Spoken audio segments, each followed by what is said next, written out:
श्री सीताराम। श्रीमद् भगवद गीता अध्याय 2 श्लोक क्रमांक 69। इस श्लोक में श्री भगवान कह रहे हैं, या निशा सर्वभूतानां तस्यां जाग्रति संयमी यस्यां जाग्रति भूतानि सा निशा पश्यतो मुनैः। भगवान यहाँ पर कह रहे हैं कि जो पिछले श्लोक तक अर्जुन ने प्रश्न किया था भगवान से कि स्थितप्रज्ञ कैसे चलता है, कैसे बैठता है, क्या करता है। भगवान यहाँ पर कह रहे हैं कि स्थितप्रज्ञ का बैठना ही विशेष नहीं है, अपितु जो स्थितप्रज्ञ है उसका सोना और जागना भी विशेष होता है। यहाँ भगवान कहते हैं कि जिस अविवेक में पूरा संसार जाग रहा होता है, उस अविवेक में जो स्थितप्रज्ञ व्यक्ति होता है, जो साधक होता है, जो योगी होता है, वह सोता है, अर्थात वह विषयों से अपना मुंह मोड़ लेता है, वह विषयों की तरफ अपनी पीठ कर लेता है। और एक होती है भक्ति रात्रि। भगवान कहते हैं कि जो भक्ति रात्रि होती है जिसमें सारा संसार सो रहा है, उस भक्ति रात्रि में योगी जो होता है वह जागता है।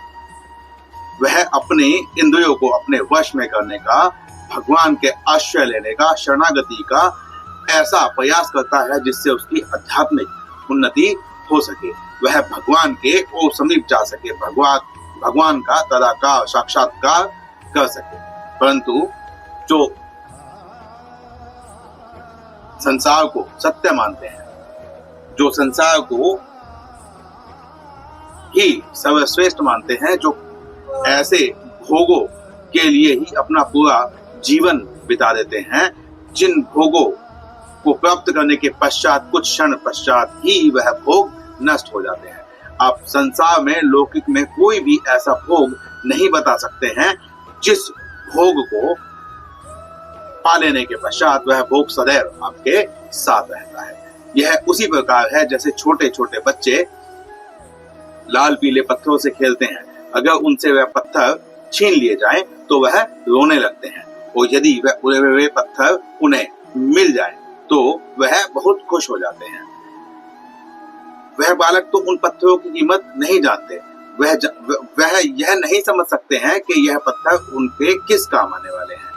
यह कुछ क्षण पश्चात वो बालक उसे भूल जाएगा, फेंक देगा या संग्रह भी करेगा। लेकिन जो हम बड़े हैं, हम जानते हैं कि उस पत्थर की कीमत कुछ नहीं है, वो पत्थर किसी काम का नहीं है, वह सिर्फ कूड़ा है।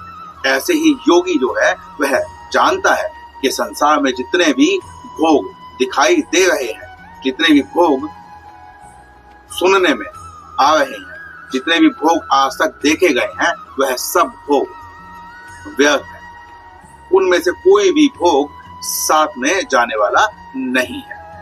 हमारे साथ में जाने वाला क्या है? मृत्यु के पश्चात भी यदि किसी व्यक्ति की बात की जाती है तो सदैव उसके अच्छे कर्मों को याद किया जाता है, बुरे व्यक्ति को कोई याद नहीं करना चाहता है।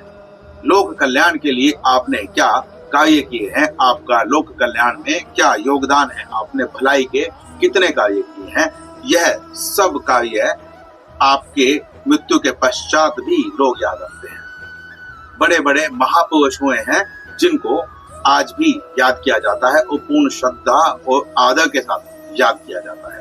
तो इसीलिए याद किया जाता है क्योंकि उनके कर्म याद करने योग्य थे। ऐसा नहीं है कि वो बड़े कुल में जन्म लिया था तो उनको याद किया जाता है।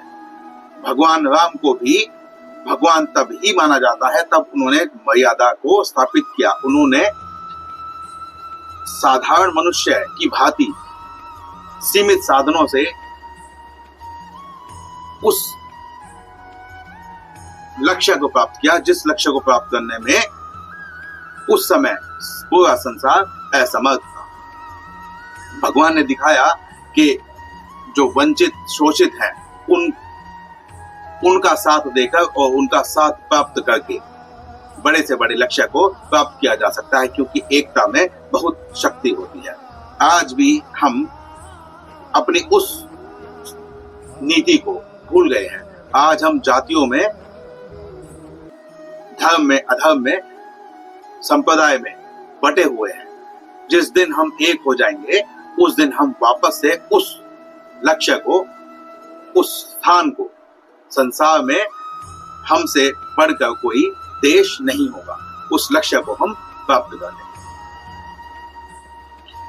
इस श्लोक में भगवान ने सीधा सीधा यह कहा है, सा निशा सर्वभूतानां, वह रात्रि जो है वो सभी जीवों के लिए जो रात्रि है। यहाँ पर सभी जीव क्यों कहा गया है? क्योंकि जो योगी होता है उसके अतिरिक्त जो व्यक्ति सिर्फ खाना और सोना, मिथुन क्रिया, यह सब करने के लिए ही इस जीव जगत को मानता है, वह पशु के ही समान है। बल्कि यहाँ पर पशु के समान कहना भी पशु का अपमान होगा, क्योंकि पशु जो होता है, पक्षी जो होते हैं, उनमें जागृत विवेक नहीं होता है। उनमें बस इतना ही विवेक होता है कि वह अपना पेट भर सके, जबकि मनुष्य जो होता है उसमें जागृत विवेक होता है। वह सब कुछ जान समझ सकता है, वह धर्म अधर्म, अच्छा बुरा में भेद कर सकता है।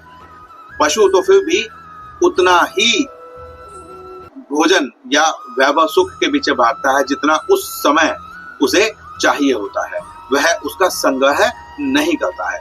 परंतु मनुष्य यह जानते हुए कि आज तक कोई भी इस संसार से कुछ भी साथ ले जा नहीं सका है, चाहे वो कितना ही बड़ा राजा हो और चाहे कितना ही बड़ा रंक हो, वह साथ में कुछ ले जा नहीं पाया है, परंतु फिर भी हम संग्रह करने में लगे हुए हैं।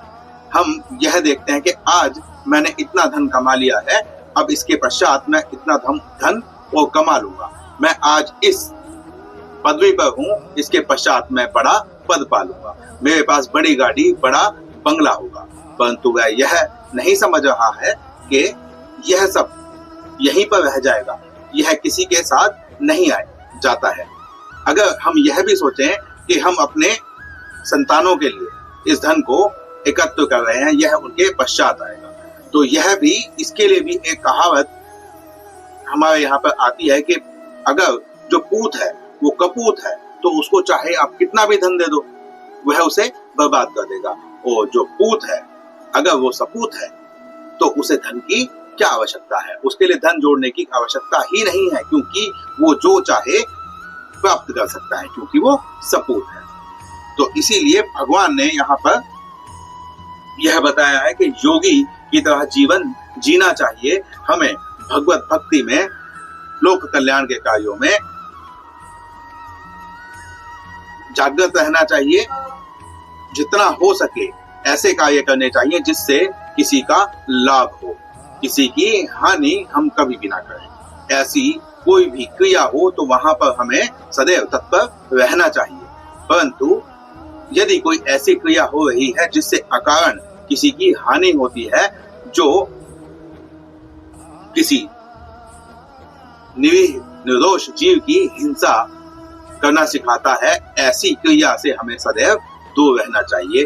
तो विवेक के साथ जब हम कार्य करते हैं तो वह वो रात है जिस रात में योगी जागता है। तो यहाँ पर हमने बताया दो रात्रि है, एक है भक्ति रात्रि और एक है मोह रात्रि।